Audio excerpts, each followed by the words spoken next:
Hello friends, तर आम्ही आलो आहे शिवथरगळ येथे आणि छान सकाळी सकाळी अशी सूर्याची किरणं पडलेली आहे आणि छान असं निसर्गरम्य वातावरण दिसतं इथे आणि एकदम डोंगराच्या कुशीत असलेले हे शिवथरगळ आता आपण बघायला चाललेलो आहे.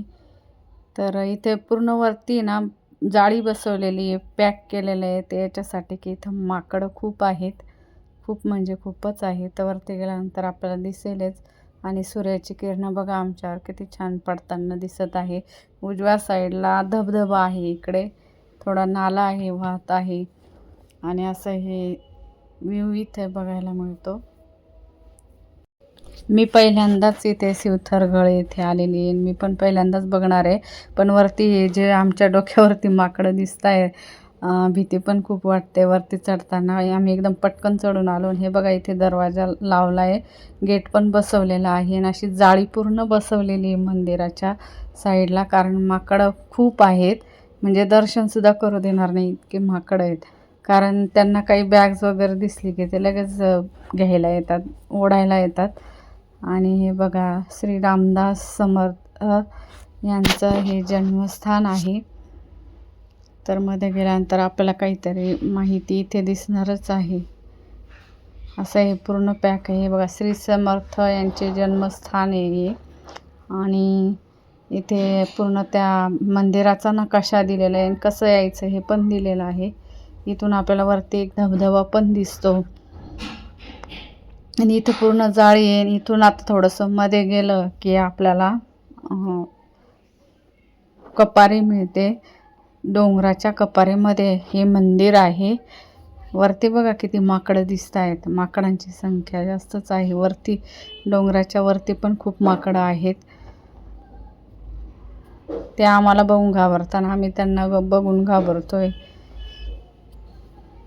मुलांना तर माकडं बघूनच एकदम आनंद झाला आहे, कारण माकडांची संख्याच इतकी होती. खूप वरती येईपर्यंत तर होतेच, पण वरती आल्यानंतर पण खूप माकडं दिसले. किती छान वरती जाऊन बसले बघा ते टोकाला. तर असं हे छान असं ठिकाण आहे. मला तर आतापर्यंत आवडलं. अजून मी मध्ये जाणार आहे. मध्ये गेल्यानंतर आपण बघूया डोंगराच्या कपारीत हे कसं आहे मंदिर. आता आम्ही हे सीझन आहे हिवाळ्यात आलेलो आहे, पण तरी धबधबा इथला चालू आहे. म्हणजे पावसाळ्यात तर अजूनही सुंदर वाटत असेल इथं आल्यानंतर. आणि चला आता आपण डोंगराच्या कपारीत जाऊया. मध्ये गेल्यानंतर कसा व्ह्यू दिसतो ते आपण बघूया. इथे एक माकड एकदम खाली येऊन बसलेलं होतं. सगळे त्याच्याजवळ जाऊन फोटो काढत होते. भीती वाटत होती, पण त्याच्याजवळ जाऊन सेल्फीसुद्धा काढत होते. आणि बिचारा तो निरागसपणे सगळ्यांकडे बघत होता की मला काहीतरी खायला टाकतील म्हणून. आणि छान पोच पण देत होता तो. आणि मी सुद्धा एक सेल्फी घेतला माकडासोबत. चला आता आपण मध्ये जाऊया. इथे सुद्धा गेट बसवलेला आहे आणि मध्ये सुद्धा पॅक केलेला आहे. तर बघा किती छान कपारीत दिसते आहे. आणि एवढ्या ह्या मध्यभागी ते श्री समर्थ बसलेले असतील त्यावेळेस. आणि इथे सगळं लिहिलेलं आहे बघा. चला आता आपण अजून थोडं मध्ये जाऊया. आणि इथे ही जी समोर दिसते लाल कलरची समाधी आहे त्यांची. ही बघा ही समाधी दिसते. आणि तिथेच पण छान रांगोळी काढून माळ घातलेली आहे. चला घंटा वाजवू आपण आता. खूप छान इथं आल्यानंतर अतिशय थंड वाटलं आहे, कारण हे पूर्ण डोंगराच्या कपारीत आहे. आणि इथे जय जय रघुवर समर्थ यांची वर्णन केलेले आहे, ते लिहिलेले आहे इथे. चला अजून थोडे मध्ये जाऊया. किती कपारी म्हणजे पूर्ण खाली वाकून जायचंच काम आहे. आणि इथे असं छान असं मंदिर दिसतं. आणि ते कसे तिथे बसलेले आहेत, असं त्यांनी हुबेहूब तिथे त्यांची प्रतिकृती तयार केलेली आहे.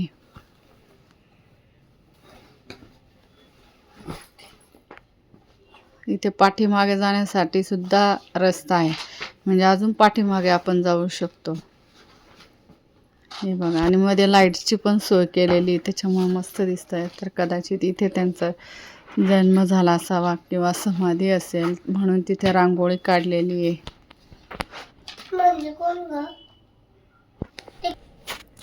तर इथे पूर्ण आपण प्रदक्षिणा घालू शकतो असा मार्ग आहे. मंदिराच्या पाठीमागून अशी कपारी बघा,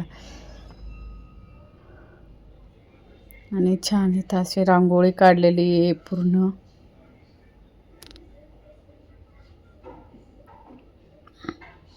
एकदम गुहेत असल्यासारखं. आता विचार करा, ह्या वेळेस असं दिसतंय तर त्यावेळेस किती जंगल असेल, पायवाट नसेल, रस्ता नसेल, आणि अशा ठिकाणी ते राहत होते बघा.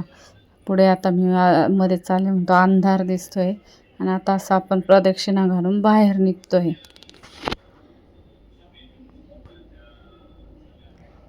तर खूप छान हे ठिकाण आहे. हे ठिकाण ग्रंथराज दासबोधांची जन्मभूमी म्हणून पण ओळखलं जातं, कारण त्यांचा इथे जन्म झालेला आहे.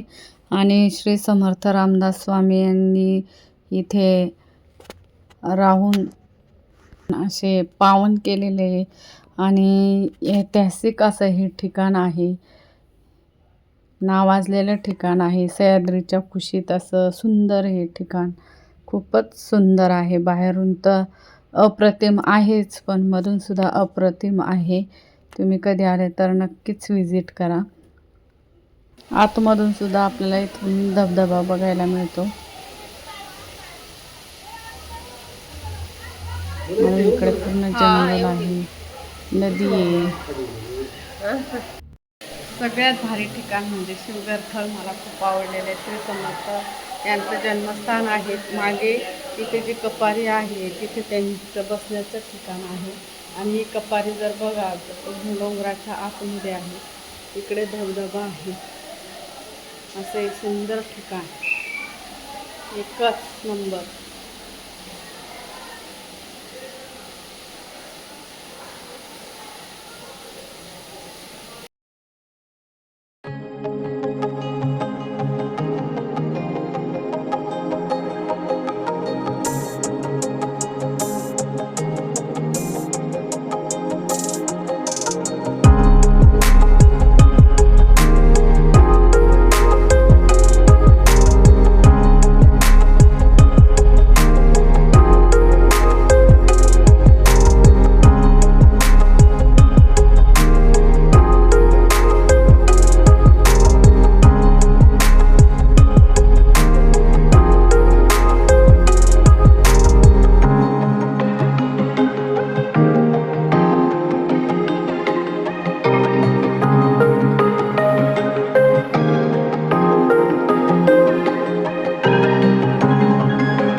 So sweet.